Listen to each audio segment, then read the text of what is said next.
নিয়মিত যত্নের অভাবে অনেকের চুলই রুক্ষ হয়ে যায়। অনেকেই এই সমস্যার জন্য বাজারে কেমিক্যালযুক্ত প্রোডাক্ট ব্যবহার করে থাকেন, ফলে চুল আরো বেশি রুক্ষ হয়ে যায়। তাই আজকে আপনাদেরকে জানাবো রুক্ষ চুলের যত্নে ঘরোয়া কিছু টিপস। চুলের রুক্ষতা দূর করতে ডিম দারুণ উপকারী। অপরদিকে অলিভ অয়েল, যা চুলের আর্দ্রতা ধরে রাখতে সাহায্য করে। এই দুইটি উপাদান রুক্ষ চুলের জন্য আদর্শ।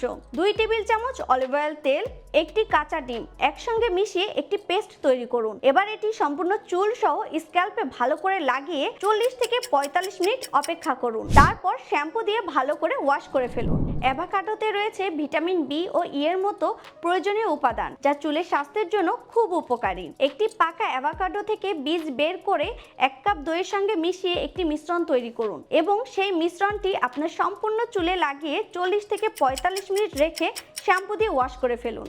সপ্তাহে 2 বার রুক্ষ চুলের যত্নে এই পদ্ধতিগুলো অবলম্বন করুন, তাহলেই আপনার চুল সিল্কি, শাইনিং এবং স্মুথ হবে। এভাবেই চুলের যত্ন নিতে থাকুন এবং ন্যাচারালস বাই রাখি সাথেই থাকুন।